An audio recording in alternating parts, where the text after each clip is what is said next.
कहानी की शुरुआत में हम जंगल के बीच पहाड़ के ऊपर एक घर देखते हैं जहां जोसेफ नाम का एक आदमी अकेला रहता है। अपनी रिसर्च के लिए जोसेफ कई महीनों से सुनसान जंगल में रह रहा था, लेकिन एक दिन उसे एक सांप काट लेता है, जिससे वो घबरा जाता है कि कहीं जहर उसके शरीर में न फैल जाए। इसी घबराहट में उसका फोन भी पहाड़ से नीचे गिर जाता है, यानी अब वो किसी को मदद के लिए बुला नहीं सकता। इसीलिए वो खुद ही अपना हाथ काटकर जहर निकालने की कोशिश करता है और जल्दी से घर आकर बहुत सारा पानी पी लेता है। कुछ देर बाद जोसेफ बेहोश हो जाता है। जब उसे होश आता है तो उसे बार बार हेल्यूसिनेशन होने लगते हैं, क्योंकि सांप के जहर का कुछ असर अभी भी बाकी था। इसी तरह वो एक दिन तक पड़ा रहता है। एक दिन वो बाहर से हेलीकॉप्टर की आवाज़ सुनता है और उसके दरवाजे पर कुछ साइंटिस्ट उसे अपने साथ ले जाने आए होते हैं। शायद बाहर की दुनिया में कोई इमरजेंसी आ गई, लेकिन अंदर जोसेफ कोई आवाज़ नहीं कर पाता और साइंटिस्ट ये सोचकर चले जाते हैं कि अंदर कोई नहीं है। कुछ दिनों बाद आखिरकार जहर का बचा खुचा असर भी जोसेफ के शरीर से निकल जाता है और वो खुद को हेल्दी महसूस करने लगता है। हालांकि हो सकता है कि उसके शरीर में अभी भी थोड़ा जहर बाकी हो, फिर भी वो अपनी गाड़ी स्टार्ट करता है और वापस शहर की तरफ निकल पड़ता है। लेकिन जब वो शहर पहुंचता है तो पूरी तरह हैरान रह जाता है। वो देखता है कि शहर पूरी तरह बदल चुका है। किसी भी सड़क पर एक भी इंसान जिंदा नहीं है। पूरी दुनिया का सामान बिखरा पड़ा था। देखकर लगता है कि यहाँ कोई बहुत बड़ा हादसा हुआ था। लेकिन डरावनी बात यह थी कि सड़कों पर हजारों गाड़ियां बंद पड़ी थीं और उन गाड़ियों के अंदर मौजूद सारे लोग मरे हुए थे। तभी उसकी नज़र रोड साइन पर पड़ती है। असल में कुछ दिन पहले पूरी दुनिया में एक बहुत भयानक वायरस फैल गया था, जो बहुत तेज़ी से फैलने की वजह से धरती पर मौजूद लगभग सभी इंसानों को इन्फेक्टेड कर मार चुका था। इसलिए अब ना कोई सरकार थी, ना कोई कानून, ना नियम कायदे।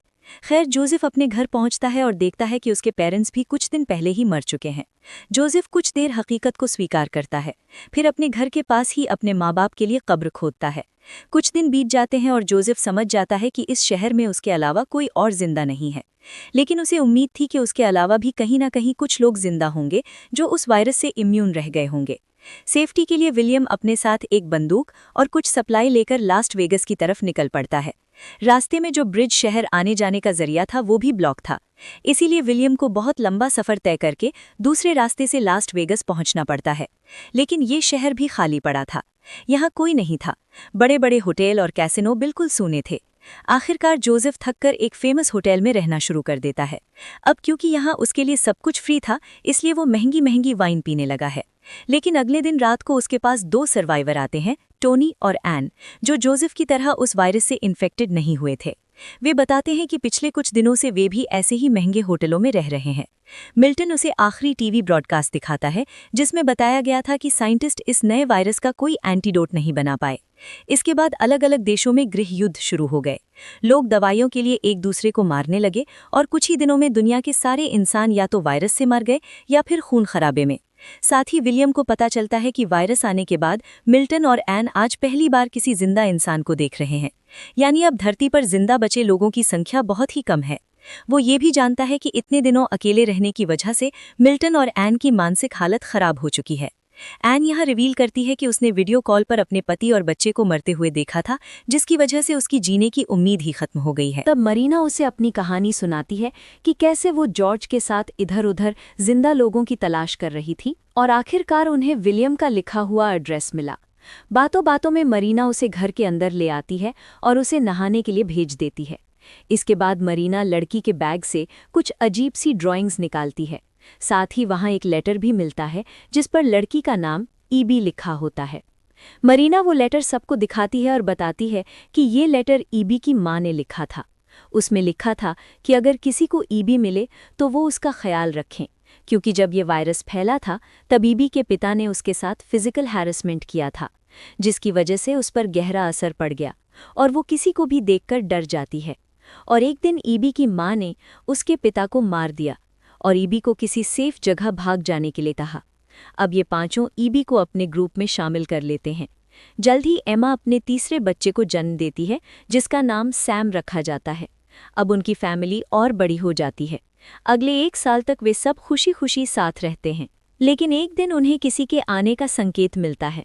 वे सारे बच्चों को घर के अंदर भेज देते हैं और बड़े लोग हथियार लेकर देखने जाते हैं कि कौन है। तब मरीना उसे अपनी कहानी सुनाती है कि कैसे वो जॉर्ज के साथ इधर उधर जिंदा लोगों की तलाश कर रही थी और आखिरकार उन्हें विलियम का लिखा हुआ एड्रेस मिला। बातों बातों में मरीना उसे घर के अंदर ले आती है और उसे नहाने के लिए भेज देती है। इसके बाद मरीना लड़की के बैग से कुछ अजीब सी ड्राइंग्स निकालती है। साथ ही वहाँ एक लेटर भी मिलता है जिस पर लड़की का नाम ईबी लिखा होता है। मरीना वो लेटर सबको दिखाती है और बताती है कि ये लेटर ईबी की माँ ने लिखा था। उसमें लिखा था कि अगर किसी को ईबी मिले तो वो उसका ख्याल रखें, क्योंकि जब ये वायरस फैला था तब ईबी के पिता ने उसके साथ फिजिकल हैरेसमेंट किया था, जिसकी वजह से उस पर गहरा असर पड़ गया और वो किसी को भी देखकर डर जाती है। और एक दिन ईबी की माँ ने उसके पिता को मार दिया और ईबी को किसी सेफ जगह भाग जाने के लिए कहा। अब ये पांचों ईबी को अपने ग्रुप में शामिल कर लेते हैं। जल्द ही एमा अपने तीसरे बच्चे को जन्म देती है जिसका नाम सैम रखा जाता है। अब उनकी फैमिली और बड़ी हो जाती है। अगले 1 साल तक वे सब खुशी खुशी साथ रहते हैं। लेकिन एक दिन उन्हें किसी के आने का संकेत मिलता है। वे सारे बच्चों को घर के अंदर भेज देते हैं और बड़े लोग हथियार लेकर देखने जाते हैं कि कौन है। तभी वे देखते हैं कि ये एक और सर्वाइवल ग्रुप है जो शहर में लिखे एमा के एड्रेस को देखकर यहाँ पहुँचा है। इस ग्रुप में मॉली, जीन, एज़रा और उनका बेटा राइफ थे। विलियम उन्हें अपने घर ले आते हैं। मॉली बताती है कि 8 सालों में उन्होंने सिर्फ 4 जिंदा लोगों को देखा है। उनके पास कोई ठिकाना नहीं था, वे इधर उधर भटकते रहे थे। तब एमा कहती हैं कि अब यही उनका घर है, यहाँ किसी चीज़ की कमी नहीं है और वे सब मिलकर यहाँ एक नई सोसाइटी बना सकते हैं। इस ग्रुप में मॉली एक डॉक्टर थी, यानी अगर कोई मेंबर घायल होता है तो उनके पास डॉक्टर होना किस्मत की बात थी। अगले दिन विलियम नए मेंबर्स को रूल समझाता है कि अब शहर और जंगल में इंसानों की गिनती बहुत कम है, इसलिए अक्सर जंगली जानवर आसपास घूमते रहते हैं। इसीलिए जब भी वे शहर में सप्लाई लेने जाएंगे तो हथियार और साथ में कोई न कोई ज़रूर होगा। इसके बाद सब लोग शहर के आखिरी हिस्से में जाते हैं अलग अलग चीज़ें लेने के लिए। पास ही एक हॉस्पिटल था और मॉली डॉक्टर होने की वजह से वहाँ से कई दवाइयाँ इकट्ठा करती हैं। फिर वे सारी ज़रूरी सप्लाई लेकर घर लौट आते हैं। यहाँ नया मेंबर जीन एक सिंगर होती है, तो वो सबके लिए गाना गाती है। वो एज़रा के बच्चे की माँ भी होती है। उधर जॉर्ज और मरीना कई सालों बाद एक दूसरे के करीब आते हैं। आने वाले महीनों में जीन और मरीना दोनों एक एक बेटी को जन्म देती हैं और इस तरह धीरे धीरे 14 साल बीत जाते हैं। अब उनका फैमिली बहुत बड़ा हो चुका होता है। आज वे अपनी बड़ी बेटी हीर का बर्थडे सेलिब्रेट कर रहे होते हैं। यहाँ विलियम अपने ग्रुप के सभी बच्चों को पढ़ाता है ताकि उन्हें पुरानी दुनिया के बारे में सब कुछ पता रहे कि पहले ज़माने में धरती पर बहुत सारे लोग रहते थे, उनका बिहेवियर कैसा था, वे क्या करते थे और आगे चलकर उन्हें किस तरह जीना चाहिए। ये सारी बातें वो बच्चों को समझाता रहता है। एक दिन वहाँ एक भयानक तूफान आता है। तभी विलियम को याद आता है कि उनका डॉग लकी घर के अंदर नहीं है। विलियम जल्दी से उसे ढूंढने बाहर निकलता है और देखता है कि बेचारा लकी एक पेड़ के नीचे दबकर मर चुका है। ये देखकर विलियम और एमा दोनों बहुत टूट जाते हैं, क्योंकि जब विलियम ने जीने की उम्मीद छोड़ दी थी तब उसे लकी मिला था, यानी एमा से भी पहले लकी उसके साथ था। वे अपने गार्डन में लकी के लिए कब्र बनाते हैं और उसे अपने ग्रुप का पहला मेंबर का दर्जा देते हैं। इसके बाद एक दिन जब विलियम अपने बच्चों को खेलते हुए देख रहा होता है, तभी एक बाघ उनके गार्डन में घुस आता है। विलियम तुरंत अपने बच्चों को बचाने के लिए उस बाघ के सामने चला जाता है। जब तक कोई उसे बचाने आता तब तक बाघ उसे बुरी तरह घायल करके भाग जाता है। सब मिलकर विलियम को बचाने की कोशिश करते हैं। उसके शरीर से बहुत ज्यादा खून बह चुका था, लेकिन किस्मत से उनके पास डॉक्टर और दवाइयां होने की वजह से विलियम की जान बच जाती है। उधर एमा अपने गन के साथ बाघ को ढूंढकर उसे मार देती है ताकि आगे से वो बाघ किसी को नुकसान ना पहुंचा सके। इसके कुछ ही हफ्तों बाद विलियम फिर से काम पर लग जाता है। अब 17 साल पूरे हो चुके हैं और सभी बच्चे काफी बड़े हो गए हैं। विलियम अपने बेटे एलेक्स और सैम को सरवाइव करने के सारे ट्रिक सिखा रहा था। इसी बीच एज़रा, अब विलियम कुछ दिनों तक उनके साथ उसी महंगे होटल में रहने लगता है। इतने महंगे और ब्रांडेड कपड़े फ्री में पड़े होने के बावजूद विलियम को अब कुछ भी अच्छा नहीं लगा। ऐसा लगता है जैसे ब्रांड की कीमत भी इंसानों के साथ ही खत्म हो गई हो। मिल्टन बताता है कि वो एक बड़ा बिजनेसमैन था, उसने बहुत कुछ कमाया था, लेकिन अब ना उसके पास उसकी शोहरत है और ना ही उसका फैमिली। मिल्टन अपने साथ एक गन रखता है ताकि उसकी मदद से वे तीनों अपनी जिंदगी खत्म कर सकें। ये सुनते ही विलियम घबराकर बाहर चला आता है, क्योंकि वो अभी भी जीना चाहता था। तभी उसे पीछे से गोली चलने की आवाज़ सुनाई देती है, यानी मिल्टन और एन ने खुद को खत्म कर लिया था, और इस तरह विलियम फिर से बिल्कुल अकेला रह जाता है। विलियम को लगने लगता है कि अब पूरी दुनिया में वही अकेला इंसान बचा है। वो गाड़ी बहुत तेज चलाकर शहर से बाहर निकल जाता है। रास्ते में उसे एक कुत्ता दिखाई देता है, जिसे वो अपना साथी बनाकर अपने साथ रख लेता है और उसका नाम लकी रख देता है। इसके बाद वो लाइब्रेरी जाकर कुछ सर्वाइवल बुक्स ले आता है और अपने पुराने घर लौट आता है, जहां अब वो लकी के साथ रहने लगा है। आसपास के स्टोर्स में जितना भी खाना बचा था, उससे वे काफ़ी समय तक चल सकते थे और आगे चलकर वे खेती करके भी खा सकते थे। समय बीतते बीतते 1 साल गुजर जाता है। विलियम और लकी की अच्छी बॉन्डिंग हो जाती है, लेकिन इंसानों के बिना विलियम बहुत बोर होने लगता है। टाइम पास करने के लिए कभी वो जॉगिंग करता है, कभी तैरने चला जाता है। एक समय तो वो अपनी गाड़ी को एक ही जगह पर गोल गोल घुमाता रहता है, लेकिन उसकी ये बोरिंग जिंदगी एक दिन बदल जाती है, जब लकी दूर एक घर की तरफ देखकर जोर जोर से भौंकने लगता है। विलियम देखता है कि उस घर से धुआं निकल रहा है, तो वो तुरंत गाड़ी लेकर उस जगह की तरफ पहुंचता है। वहां की छत पर एक लड़की बंदूक लेकर उसे डरा देती है। उस लड़की का नाम एमा था, वो भी एक सर्वाइवर थी। विलियम उसे अपने बारे में सब कुछ बताता है, जिससे एमा को यकीन हो जाता है कि विलियम से उसे कोई खतरा नहीं है। उनकी बातचीत से पता चलता है कि दोनों ने ही 1 साल से कोई जिंदा इंसान नहीं देखा था। विलियम के साथ जो कुछ भी हुआ था वो सब वो एमा को बता देता है, और एमा भी अपनी सर्वाइवल स्टोरी शेयर करती है कि वो कल ही यहाँ आई है और उसे लग रहा था कि इस इलाके में कोई जिंदा इंसान नहीं है।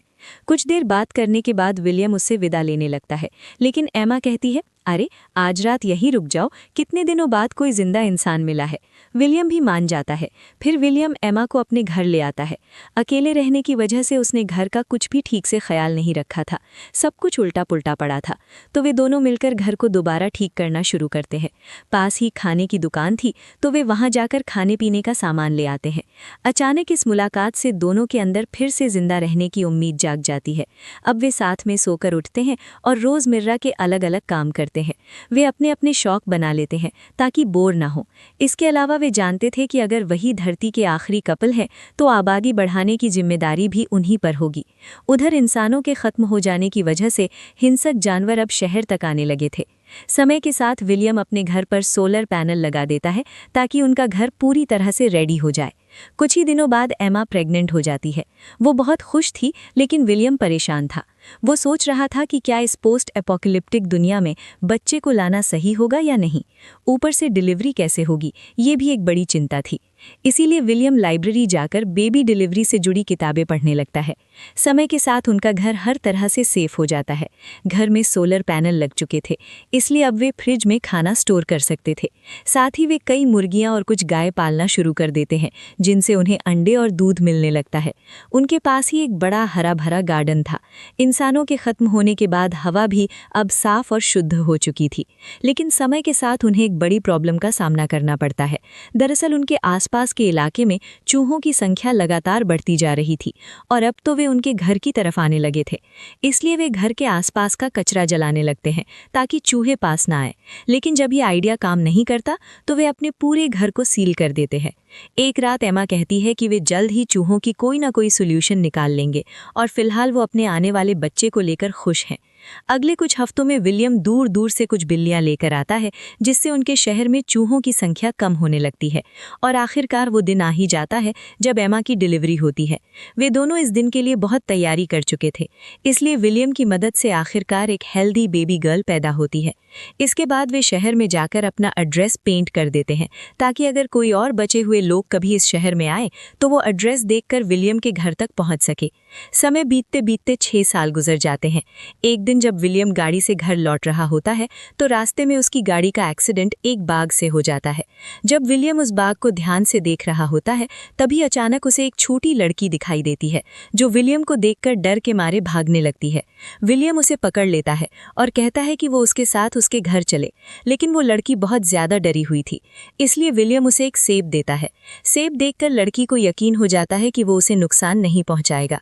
फिर वो लड़की विलियम की गाड़ी में बैठकर उसके घर तक आती है।